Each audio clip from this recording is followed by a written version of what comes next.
Pardon, merci beaucoup, Monsieur le Président. Ma question sera somme toute assez rapide. C'est vrai que vous nous avez parlé très largement et de manière passionnée, ce que j'entends, de ce que vous avez fait, en particulier au niveau de l'Europe et des autres cours et en matière de justice, mais au niveau européen. Moi, je voudrais justement revenir au niveau, j'allais dire, vraiment ce qui concerne nos concitoyens. Le rapport, il se trouve que le rapport Rendre justice aux citoyens du Comité des États généraux de la justice, qui a été présidé par Jean-Marc Sauvé, qui a été remis donc, en juillet dernier au ministre de la Justice, confirmait la défiance des justiciables à l'encontre de l'institution judiciaire.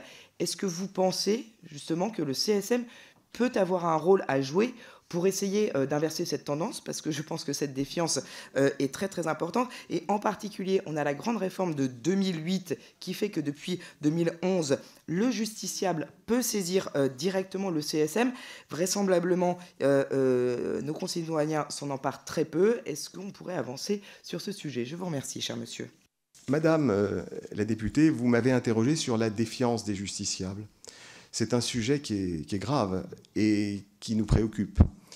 Ce que disent souvent les sondages qui sont organisés à intervalles réguliers, c'est que les justiciables trouvent la justice trop lente et qu'ils la trouvent opaque.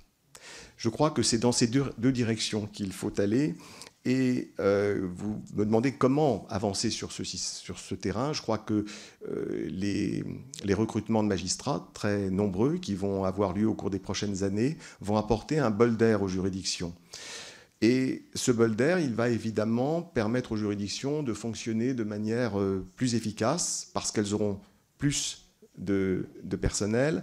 Il y a également, et le rapport des États généraux y fait référence, tout ce qui est l'équipe autour du juge, qui est quelque chose de très important.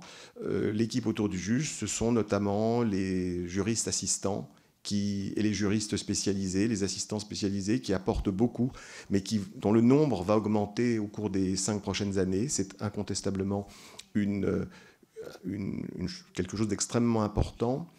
Et il y a aussi, à côté de cela, les recrutements latéraux qui vont être importants pour apporter un bol d'air, comme je le disais. Mais il y a l'autre aspect qui est la question de la lisibilité des décisions.